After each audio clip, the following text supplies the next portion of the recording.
Assalamualaikum warahmatullahi wabarakatuh. Perkenalkan, nama saya Dimas Farah Arianto Wibisono dengan nomor NPM 1408 1021 0064. Nama saya Divan Fadil Aditya dengan NPM 1408 1021 0042. Dan saya, Husseifah Mutasbillah, dengan NPM 1408102100050. Pada video ini, kami akan mempresentasikan chapter 3 dari buku Digital Planet, Tomorrow's Technology and You. Dan kami akan membawakan topik Hardware Basics Peripherals.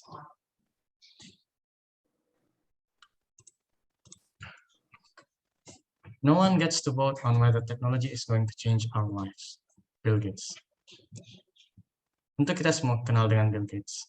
Beliau dengan Paul Allen membentuk sebuah perusahaan bernama Microsoft. Microsoft pernah mendominasi dunia komputer di bidang sistem operasi dan program aplikasi. Tidak hanya software, Microsoft juga menjual beberapa perangkat hardware seperti mouse, keyboard, dan perangkat-perangkat peripheral yang akan menjadi topik bab ini. Nah, ini dia peripherals-nya. Jadi, peripheral devices adalah perangkat pembantu untuk memasukkan informasi ke dalam dan mengambilnya dari komputer. Peripheral devices meliputi input, output, dan external storage.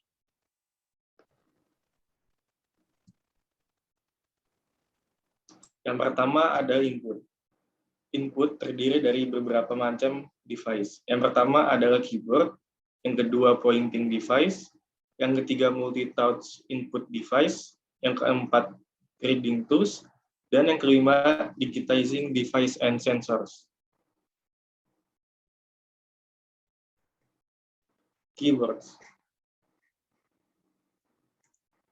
Keyboards merupakan alat yang memiliki tombol-tombol untuk mengetik huruf, angka, karakter spesial, dan fungsi lain dari modifikasi penekanan tombol. Beberapa variasi dari keyboard adalah wireless keyboard dan ergonomic keyboard yang meletakkan tombol-tombol pada kemiringan sehingga pengguna tidak mengalami cedera seperti stress, repetitive injury. Lalu yang kedua ada pointing device. Pointing device adalah device yang digunakan untuk menggerakkan kursor dan memberikan perintah. Salah satu pointing device yang paling terkenal adalah mouse. Umumnya, mouse mendeteksi pergerakan melalui alat sensor optik. Wireless mouse adalah mouse yang menggunakan Bluetooth atau frekuensi wireless lainnya. Selain mouse, ada beberapa device lainnya, seperti touchpad, track point, dan trackball. Kemudian, terdapat pula pointing device dengan fungsi tertentu, yaitu yang pertama, game controller. Ada joystick dan gamepad. Yang kedua, grafik tablet dengan stylus, dan yang ketiga ada touchscreen. Yang ketiga, multi-touch input device. Multi-touch input device merupakan alat yang digunakan untuk menggerakkan gestur jari-jari untuk menyelesaikan tugas-tugas yang kompleks dengan cepat. Multi-touch input device dapat berupa touch sensitive screen, touch tablet, ataupun trackpad yang dapat mengenai posisi, tekanan, dan gerakan lebih dari satu jari atau tangan pada satu waktu. Yang keempat, ada reading device. Terlepas dari keserbagunaannya, perangkat penunjuk sangat tidak efisien untuk input sejumlah besar teks ke komputer. Itulah sebabnya mouse tidak menggantikan keyboard pada PC standar. Namun, ada alternatif lain untuk mengetik, untuk memasukkan angka dan kata ke komputer. Beberapa jenis perangkat khususnya dirancang untuk input komputer, memungkinkan komputer untuk membaca tanda dengan cepat yang mewakili kode. Yang pertama, ada optical mark readers. Yang kedua, ada magnetic link character readers. Yang ketiga ada barcode readers, dan yang keempat ada radio frequency identification. Keempat teknologi kode di atas didesain untuk dapat dibaca oleh komputer. Namun bagaimana komputer mengenali karakter pada halaman kertas yang dicetak, yaitu menggunakan optical character recognition atau OCR. Yang kelima, ada digitizing device and sensors. Ada beberapa perangkat yang berfungsi untuk mengubah sesuatu ke dalam bentuk digital. Yang pertama, ada scanner. Scanner terbagi menjadi 3 macam. Ada flatbed scanner, yaitu yang berfungsi seperti mesin fotokopi. Yang kedua, ada film scanner, yaitu hanya dapat memindai slide dan negatif foto. Yang ketiga, ada drum scanner. Lebih besar dan lebih mahal dari flatbed dan digunakan untuk arsip, museum, dan penerbitan kelas atas. Yang kedua, yaitu digital kamera. Digital kamera terbagi menjadi 2, yaitu digital kamera dan digital video kamera. Digital kamera dapat menangkap snapshot dari dunia nyata sebagai gambar digital. Lalu, digital video kamera dapat mendigitalkan dan menyimpan sinyal video dan audio pada kartu memori, disk, dan lain-lainnya. Yang ketiga, ada video digitizer. Kita juga bisa mentransfer video dari camcorder analog lama dan pemutar VHS ke komputer menggunakan video digitizer terpisah untuk mengubah sinyal analog menjadi data digital. Lalu yang keempat, ada audio digitizer. Dan yang kelima, ada accelerometers. Digitizing the real world. Kita hidup di dunia analog. Digitalisasi melibatkan penggunaan perangkat input seperti kamera atau perekam digital untuk mengambil jutaan sampel kecil dari gambar atau suara aslinya. Di dalam kamera, gambar dipetakan ke kotak sel kecil yang disebut pixel. Filter memisahkan cahaya menjadi 3 warna primer, yaitu merah, biru, dan hijau. CCO atau Charge Coupled Device atau CMOS, Complementary Metal Oxide Semiconductor, mengubah cahaya menjadi elektron. Sebuah analog to digital converter atau ADC mengubah muatan listrik menjadi nilai diskrit. 1 byte, yaitu 8 bit, mewakili intensitas setiap warna primer. Kode 3 byte mewakili warna setiap pixel. Setelah kompresi, kode byte disimpan sebagai file JPG. Nah, ini merupakan skema untuk input dan output analog. Baiklah, kemudian peripheral devices yang kedua adalah output devices. Secara dasarnya, output devices ini adalah alat untuk menampilkan informasi yang sudah diproses oleh komputer ke dunia kita, dunia luar. Output devices meliputi screen output, paper output, fax machines and fax modems, output that you can hear atau output yang bisa kita dengar, dan output yang bisa mengontrol mesin lain. Yang pertama adalah screen output. Screen output adalah jendela satu arah antara pengguna komputer dan mesin. Nah, screen output ini sudah banyak ditemukan di komputer-komputer di masa modern sekarang. Atau screen output ini adalah tampilan atau juga disebut monitor. Dulu banyak komputer menggunakan monitor tabung sinar katoda atau CRT. Namun hari ini hampir semua monitor baru menggunakan teknologi layar kristal cair atau LCD. Nah, bagaimana proses penampilan output ini?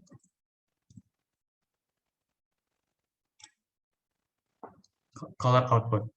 Jadi, tampilan di layar itu, di layar komputer, tersusun dari piksel-piksel kecil yang berwarna. Nah, masing-masing piksel tersusun dari campuran cahaya merah, hijau, dan biru. Dengan mengatur brightness dari warna-warna tersebut, dapat ditampilkan berjuta warna. Proses ini disebut additive color synthesis, yang sebenarnya adalah ilusi optik, karena pencampuran dari warna, misalnya merah dan hijau dicampurkan, dan di mata manusia terlihat seperti warna kuning. Tapi sebenarnya, campuran dari cahaya merah dan hijau itu tidak menghasilkan cahaya kuning. Nah, 3 warna dasar aditif ini adalah merah, hijau, dan biru. Dan additive color synthesis yang berdasar kepada 3 warna tersebut itu dibilang menggunakan RGB color model. Ini bisa lihat layarnya tersusun oleh piksel-piksel kecil. Inilah RGB color model. Selanjutnya ada paper output. Paper output menampilkan informasi statis dari layar komputer ke atas kertas. Contoh dari paper output adalah impact printers, contohnya line printers dan dot matrix printers. Non-impact printers, yaitu ada laser printers yang mencetak menggunakan laser, inkjet printers, mencetak dan menyemprotkan tinta ke atas kertas, dan thermal printers yang mencetak menggunakan panas. Kemudian ada juga multifunction printers. Multifunction printers ini atau all-in-one devices menggabungkan beberapa perangkat seperti scanner, printer laser atau inkjet, dan fax modem yang akan dijelaskan selanjutnya. Dan untuk penggunaan tertentu, plotter lebih baik digunakan. Plotter ini alat untuk menggambar yang skalanya itu benar-benar detail, untuk menggambar gambar-gambar besar. Selanjutnya, bagaimana kerjanya color printing ini? Mirip dengan layar, warna yang dicetak tersusun dari dot-dot kecil, dan sistemnya menggunakan subtractive synthesis. Jadi, dot-dot ini merupakan gabungan warna-warna yang tumpang tindih. Kemudian, color model yang digunakan dalam subtractive synthesis ini adalah color model CYMK, yang mencampurkan pigment cyan, yellow, magenta, dan black untuk menciptakan warna. Selanjutnya ada fax machines and fax modems. Dokumen yang di-scan di suatu mesin fax dapat dicetak oleh mesin fax lain. Ya, tentu ini adalah fungsi dari mesin fax. Tapi dengan menggunakan fax modems, kita bisa mengirimkan dokumen yang ada di komputer untuk dicetak oleh suatu mesin fax. Dan juga sebaliknya, dokumen yang di-scan suatu mesin fax bisa diterima oleh komputer dengan bantuan fax modem. Kemudian, output yang bisa kita dengar. Output ini ya meliputi internal speaker yang ada di komputer kita, dan dengan bantuan audio output jacks, kita bisa memasangkan headphone, powered speaker, headsets, dan speaker systems. Melalui USB interface, kita bisa memasangkan monitor dengan built-in speakers dan professional soundboards. Dan yang kelima, output yang mengontrol mesin lain. Jadi, suatu mesin komputer bisa memproses suatu data dan memberikan outputnya untuk mesin lain. Misalnya, force atau haptic feedback dalam game controller, di mana jika kita melakukan suatu, game controllernya bergetar.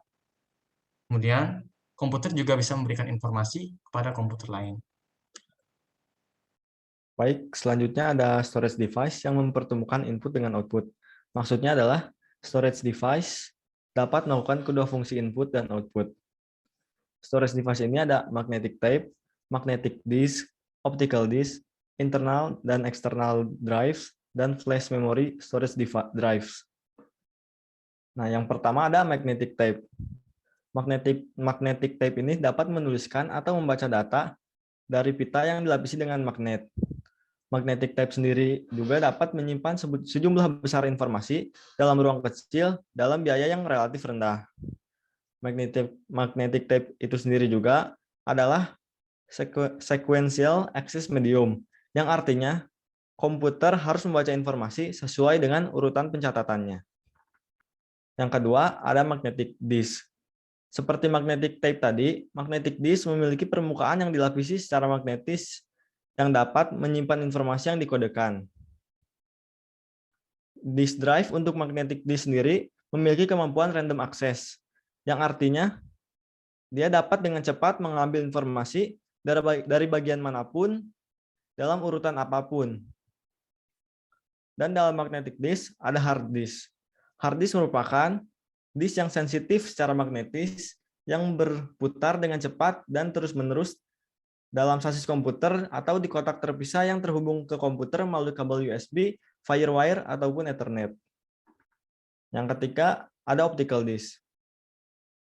Sebuah optical disk menggunakan sinar laser daripada magnet untuk membaca dan menuliskan data.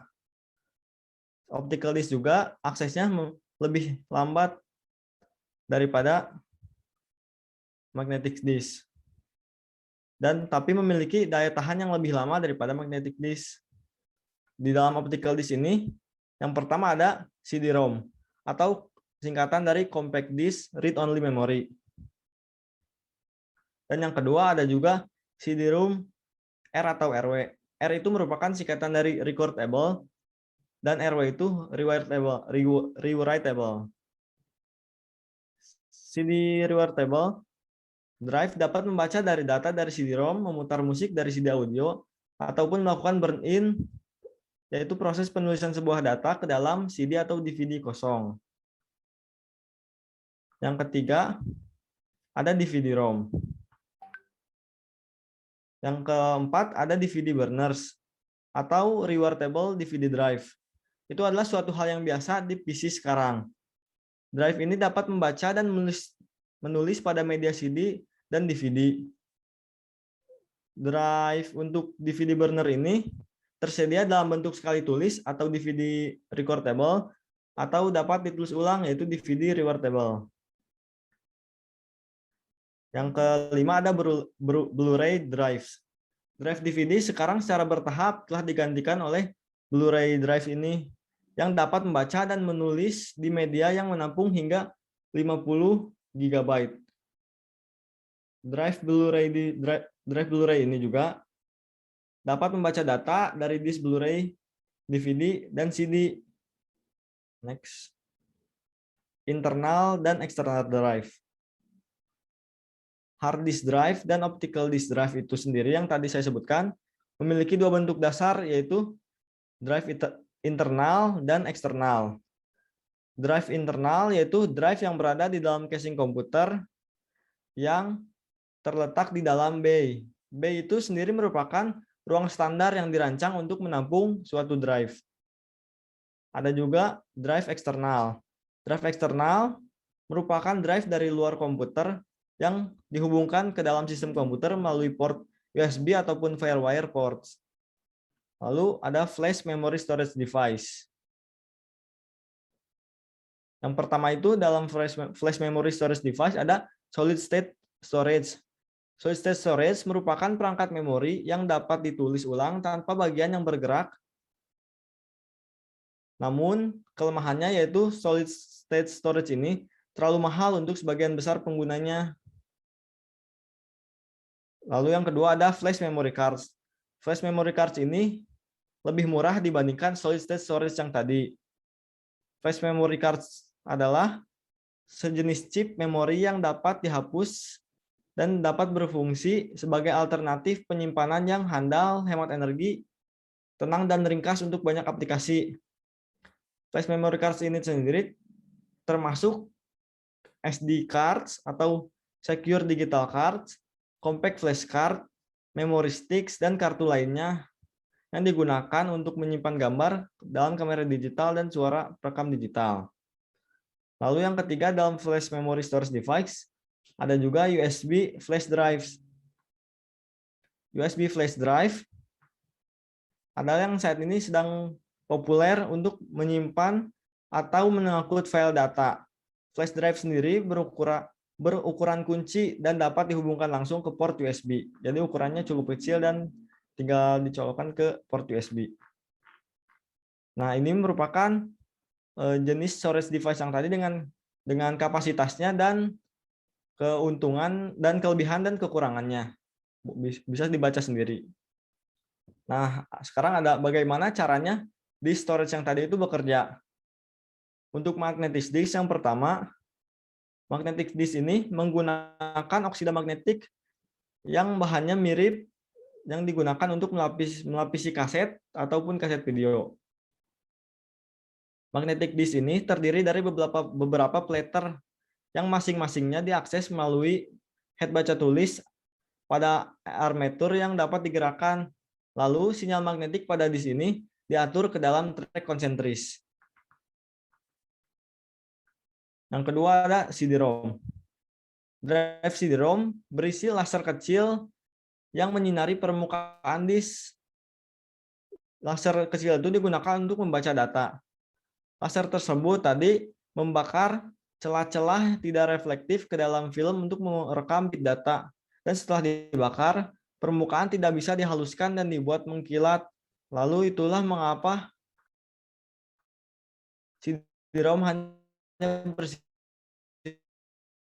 read only. Yang ketiga ada DVD dan Blu-ray drive. Pada DVD ataupun Blu-ray drive, penataan datanya lebih rapat dibandingkan CD. Dan lapisan pada DVD dapat memiliki storage yang lebih banyak. Blu-ray drive juga menggunakan laser biru ungu yang dapat menyimpan lebih banyak data. Jadi mereka itu berdua menyimpan datanya lebih banyak daripada yang dua sebelumnya saya sebutkan. Yang keempat ada recordable drive. Recordable drive memiliki lapisan kimia yang bereaksi terhadap perbedaan temperatur. Laser yang menghancurkan struktur kristalinnya digunakan untuk merekam data, dan untuk menghapus data digunakan laser berukuran sekitar 400 derajat untuk mengembalikan struktur kristalin yang berfungsi untuk menghapus data. Working wisdom, ergonomics, and health. Walaupun komputer terus berkembang maju, namun tetap saja ada efek samping dalam penggunaan komputer. Maka dari itu ada cara dari studi ergonomis agar terhindar dari cedera saat memakai komputer. Yang pertama yaitu memilih perlengkapan yang didesain ergonomis. Yang kedua, membuat ruang kerja yang sehat. Yang ketiga, membangun fleksibilitas ke dalam lingkungan kerja. Yang keempat, menjaga telinga. Yang kelima, biarkan teknologi yang bekerja untukmu. Yang keenam, istirahatkan mata jika sudah lelah, jadi jangan memaksakan mata. Selanjutnya, sempatkanlah peregangan sebelum menggunakan komputer. Lalu ada peka terhadap kondisi tubuh. Jadi jika tubuh sudah lelah, segera istirahatlah. Dan tetap hidup sehat juga. Lalu mencari bantuan jika butuh, jangan memaksakan diri. Summary the computer system. Sebagian besar PC memiliki 4 kelas desain dasar. Yang pertama itu tower system. Tower system berbentuk kotak tinggi yang umumnya memiliki banyak slot dan rongga. Yang kedua, flat desktop system. Ini didesain untuk berada di bawah monitor sebagai platform. Yang ketiga, all-in-one system. All-in-one system ini menggabungkan monitor dan unit sistem. Dan yang keempat, laptop komputer. Ini mencakup semua komponen seperti keyboard dan pointing device ke dalam satu kotak yang compact. Lalu ada ports dan slot revisited. Yang pertama ada port USB. Port USB ini sebenarnya yang paling populer, yang sering dipakai oleh sekarang. Port USB ini didesain untuk memungkinkan pengguna menambahkan kartu faksi atau peripheral sesuai kebutuhannya sendiri. Yang kedua ada FireWire. FireWire itu merupakan koneksi standar berkecepatan tinggi yang dikembangkan oleh Apple. Beberapa pembuatnya merujuk FireWire dengan sebutan IEEE E1394. Yang ketiga ada wireless peripheral. network peripheral, dan the cloud. Dengan atau tanpa kabel, sekarang sudah semakin banyak peripheral yang berkomunikasi dengan banyak PC melalui jaringan, seperti keyboard nirkabel, mouse, kamera, dan printer yang sudah umum sampai saat ini. Komputer consumer concept. Berikut adalah beberapa kriteria konsumen yang layak dipertimbangkan jika berencana untuk membeli komputer. Yang pertama adalah biaya. Jangan membuat kesalahan dengan menghabiskan seluruh uang untuk membeli komputer itu sendiri. Simpanlah sebagian untuk membeli peripheral. Yang kedua, kemampuan komputer. Pilihlah komputer yang cukup kuat untuk memenuhi kebutuhan Anda. Yang ketiga, kapasitas. Pastikan Anda memiliki kapasitas storage yang cukup untuk memenuhi kebutuhan Anda. Yang keempat, kreativitas. Pastikan Anda memiliki drive dan port yang sesuai dengan kebutuhan Anda. Yang kelima, ada penyesuaian. Sesuaikan komponen komputer yang Anda beli sesuai dengan kebutuhan yang Anda butuh. Yang keenam, ada kompatibilitas. Perhatikan apakah Anda memiliki kebutuhan khusus seperti dapat memindahkan software Anda untuk menjalankan ke komputer lain. Yang ketujuh, ada konektivitas. Pastikan Anda memiliki sistem yang akan membuat koneksi semudah mungkin. Yang kedelapan, ada kenyamanan. Perhatikan kenyamanan Anda sendiri dalam menggunakan komputer. Dan yang kesembilan, ada perusahaan. Belilah kelengkapan komputer Anda dari perusahaan yang memiliki servis yang jelas. Dan yang terakhir ada konversasi. Jadilah pengguna komputer yang baik dan bijak. Tomorrow's peripherals. Kita akan membahas alat-alat peripheral yang kira-kira akan ada di masa depan. Pertama, tomorrow's storage. Selama bertahun-tahun, para peneliti telah mencari sebuah universal memory. Memori ini adalah memori yang cepat, low energy cost, dan non-volatile. Peneliti HP juga sedang mengeksplorasi teknologi yang disebut memory store. Memory store adalah saklar skala nano yang dapat mengingat muatan listrik setelah daya dimatikan. Kemudian yang kedua, tomorrow's output. Kita sudah lihat beberapa implementasinya, yaitu head-up display. Head-up display adalah display di mana ada gambar yang ditampilkan, tetapi kita masih bisa melihat di dunia luar, di samping layar yang ditampilkan. Seperti head-up display di mobil atau di jendela. Yang terakhir, ada tomorrow's input. Tomorrow's input, para peneliti di industri sedang mengembangkan perangkat input dan semua jenis aplikasi potensial. Tapi kebanyakan adalah penyempurnaan teknologi yang sudah ada. Nah, teknologi yang dapat digunakan kemungkinan adalah sensor-sensor. Sensor-sensor ini diharapkan dapat mengautomasikan pengumpulan data, sehingga banyak proses yang dapat diautomasikan dengan adanya tomorrow's input. Demikianlah presentasi dari kami tentang hardware basics peripheral devices. Kami mohon maaf atas semua kesalahan teknis maupun kesalahan dari kami dalam berbicara dan penulisan. Semoga video ini dapat memberikan pencerahan dalam materi peripheral device. Terima kasih. Wassalamualaikum warahmatullahi wabarakatuh.